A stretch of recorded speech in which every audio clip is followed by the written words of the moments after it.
Gandhidham railway સ્ટેશનમાં જળબંબાકારની સ્થિતિ જોવા મળી છે। ગાંધીધામ રેલવે સ્ટેશનમાં પાણી ભરાતા મુશ્કેલીનો સામનો કરતા જોવા મળ્યા લોકો। બસ સ્ટેશનમાં પ્રવેશવાના મુખ્ય દ્વાર પર જ ઘૂંટણ સુધીના પાણી ભરાઈ ચૂક્યા છે અને આ ઘૂંટણ સુધીના પાણીમાં ચાલવા માટે મુસાફરો મજબૂર જોવા મળ્યા। તો ગાંધીધામ રેલવે સ્ટેશનમાં પણ પાણી ભરાઈ ચૂક્યા છે અને મુખ્ય જે પ્રવેશ દ્વાર છે ત્યાં જ ઘૂંટણ સુધીના પાણી ભરાતા મુસાફરોને હાલાકી પડી। વરસાદે ગાંધીધામની કાયા પલટ જે છે તે કરી દીધી છે। અત્યારે હું ગાંધીધામ રેલવે સ્ટેશન પહોંચ્યો છું। જોઈ શકાય છે રેલવે સ્ટેશન બહારના દ્રશ્યો કે કેટલા ઘૂંટણસમાં પાણી ભરાયેલા છે। લોકો જે છે રેલવે સ્ટેશનથી બહાર નીકળ્યા છે, પોતાના સિર ઉપર પોતાનું સામાન રાખીને બહાર આવી રહ્યા છે।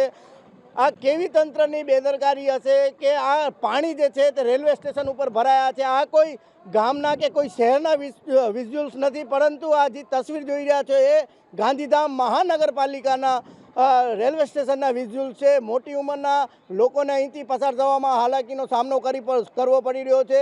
અત્યારે ટ્રેનનો સમય છે, લોકો જે છે પ્રવાસીઓ જે છે તે પોતાની ટ્રેન માટે અહીંથી જઈ રહ્યા છે, પરંતુ પાણી નિકાલનો કોઈ ઉપાય ન હોવાના કારણે લોકોને હાલાકીનો સામનો કરવો પડી રહ્યો છે। હાલ દ્રશ્યો જોઈ શકાય છે કે તમામ લોકો પોતાના માથા ઉપર સામાન રાખી અને રેલવે સ્ટેશન જે છે રેલવે સ્ટેશન જઈ રહ્યા છે। સાથે જે ટ્રેન અત્યારે આવી છે, પેસેન્જર જે છે તે બહાર નીકળવામાં મુશ્કેલીનો સામનો જે છે તેઓને કરવો પડી રહ્યો છે। કેટલાક લોકો છે એમના સાથે વાત કરવાનો પ્રયાસ કરીશું।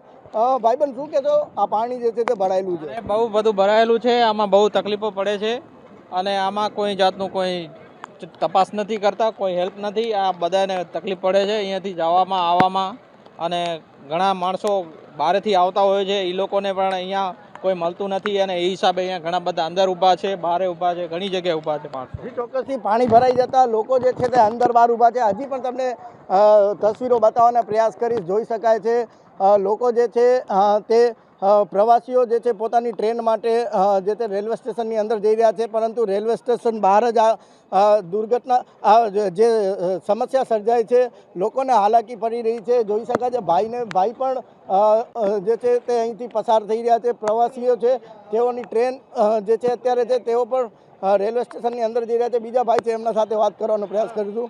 क्या कहेंगे, किस प्रकार से देख रहे हैं? हालत खराब है भैया, सच में। कितना अंदर कितना पानी है? घुटने के ऊपर तक है। कितनी तकलीफ पड़ रही है? बहुत तकलीफ पड़ रही है। गाड़ी है, 4 व्हीलर है, लेकिन वहाँ तक नहीं जा रहे हो। अच्छा, ऐसा है। તમે શું કહેશો? કેટલી સમસ્યા છે? સમસ્યા બહુ ખતરનાક છે અને વર્ષોના વર્ષથી આવીને આવી પરિસ્થિતિ રહે છે।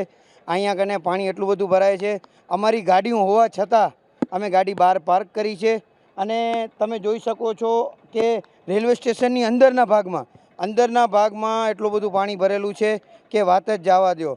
આને આ પોઝિશન રહી છે, તો હવે અમે અમારી તંત્ર પાસે એક જ માંગ છે કે આનો કાંઈક આજીવન નિરાકરણ કરો।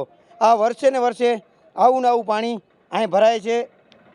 ચોક્કસથી મોટી ઉંમરના લોકો પણ અહીંથી આવી રહ્યા છે। સીધા તસવીરો જોઈ શકો છો, તેમને હાલાકી પડી રહી છે।